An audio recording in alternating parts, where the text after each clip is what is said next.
In Islam, you only get what you earn. At the end of the day, whatever actions you do to be successful in this dunya, you're always going to get what you earn, right? You're never going to get more, right, than what you're supposed to get. And it may seem obvious what I'm saying right now, but let me give you a little bit of a inside story, right, to why I'm even coming up with this topic. I've just had my 2 final exams out of 3. I've got one last final exam, which is an oral exam that we do after school on the 2nd of July. But alhamdulillah, these 2 exams that I did, these 2 written exams that I did, right?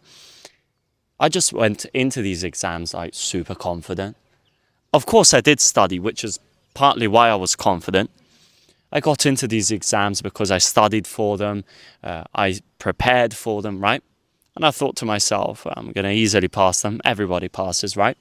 So what's there to worry about? SubhanAllah, how wrong was I? I was super wrong because of this attitude. It didn't just, that wasn't the only reason as to why I was so confident going into these things, going into these exams. But subhanallah, it was also the fact that, and I don't think I'm the only one that goes through periods in which you believe this, but we tend to believe that our deen, just because we're Muslims, we're going to live life on easy mode, right? That we're going to have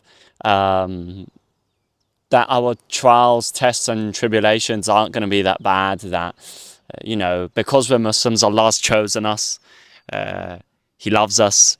And so because of this, we believe that we're entitled to high success, not just in the akhirah, right? But we believe we're entitled to success in this dunya as well, easy success. And the shocking part is that you may already be saying, no, well, Allah Azza wa Jal, the more He loves someone, the more He tests him. The prophets, may peace be upon them, were the most tested of people. Yes, but do we actually believe that? Because I know this. It's since I first accepted Islam, that's one of the first things that I learned, right? SubhanAllah, it's one of the first things that I learned.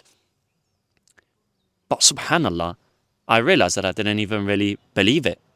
As in, I knew that was the case, that the more Allah Azza wa Jal loves you, the harder your tests are going to be, right? But then we have these exams. Then bad things happen to us, or not bad things happen to us, but difficult times come to us, right? And we're tested. And we immediately start to question Allah Azza wa Jal. Like what?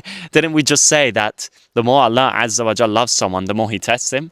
And as soon as a test or a difficult time comes upon you, we're immediately quick to question Allah Azza wa Jal.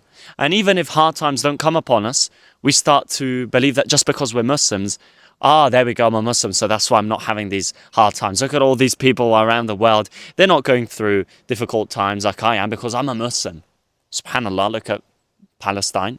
Look at our Muslim brothers and sisters in Palestine, right? They're going through such difficult times, such tests that I don't even know if we would be able to bear, right? So who are we to say that because Allah Azza wa Jal loves us, that we're just going to live life on easy mode? That's absolutely not the case, right? SubhanAllah, these tests really humbled me. Allah Azza wa Jal really humbled me through these tests, because I truly believed I was going to pass with such ease. And alhamdulillah, I'm quite sure I'm going to pass, inshallah, but you never know, of course. But I didn't get the results that I was looking for. They're good results, but they're not as good as I hoped, right? And I remember that those tests, those exams that I had, were so difficult that I literally believed that maybe I wasn't going to pass. Like, that's how deep it was, subhanAllah. That's how deep it was. And subhanAllah, it's so easy to fall into this mentality that we just believe that we're going to live life on easy mode just because we're Muslims. Although we know that, as I said, the more Allah loves you, the more He tests you. We know this, but we don't actually live by it. That's mainly what I wanted to talk about here, because I truly believe it's something that a lot of us Muslims have an issue with. Right now, alhamdulillah, I'm up on the mountains. Unfortunately, you cannot see well enough what's behind me, but subhanAllah, it's incredible. Maybe the lighting isn't even that good. Maybe, let's see if you can see it. If I do like this, maybe you guys can see it. Although I'm not sure you guys can, but nonetheless, subhanAllah. And one thing that has truly, truly resonated from me, from this experience that I've had, which is a very small experience, is that not only do you only get what you earn, right? You only get an amount of reward based on the amount of work you've done as a person, but it also taught me that in hardship there's ease, because I truly was anxious. For a few days I was really anxious and stressed. Although I kept telling myself, you need to trust Allah Azza wa Jalla. Allah's plan is greater than you can imagine. Whether you like what's happening to you or not, it's for the best of you, but it's really difficult to fully live by it. And of course I'm trying my best to do that. But subhanAllah, as soon as the results came out, I was so relieved. Alhamdulillah, I was so relieved. And what does that teach? Patience. Teaches sabr, of course. And subhanAllah. Also, life just moves so fast. Life is so quick. So quick, subhanAllah. We don't even realize how short, how little amount of time we're going to be on this dunya for, right? We indulge in sin after sin, or we don't really try our best every day to do as many good deeds as we want because we're lazy. And why are we lazy? Because we believe that tomorrow is granted, although we know that it's not, right? Just like the example of before, we know that Allah tests who He loves most, yet we believe that we're going to live life on easy mode. Just because you believe something and you say, just because you say something and you hear something and you accept it, it doesn't necessarily mean you believe it or you live by it, right? How many people say they're Muslims but don't pray, right?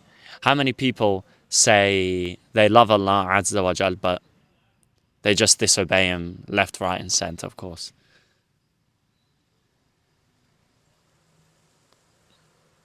SubhanAllah, it's really deep if we truly think about it. And as I said, now that I've basically finished school, fully finished,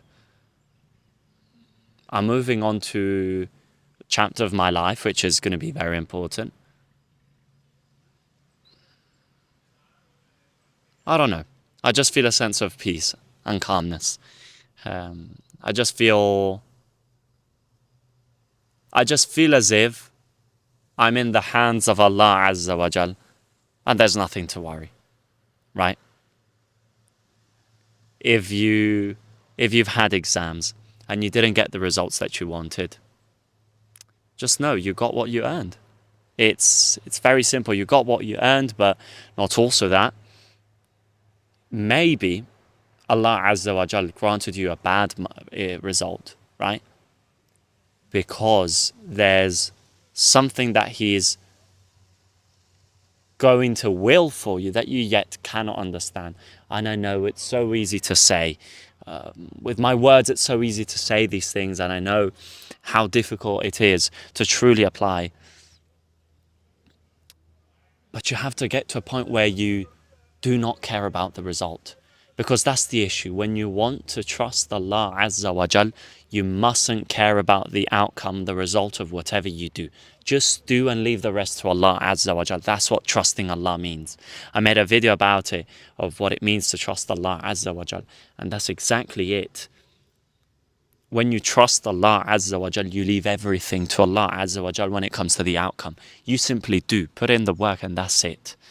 Because the moment you attach yourself to a certain outcome, to a certain result, you hope for a certain result or outcome, the moment Allah Azza wa Jal does not will it for you, that's when you fall into depression, that's when you fall into anxiety, that's when you fall into stress. And we're humans, we're always going to have these emotions.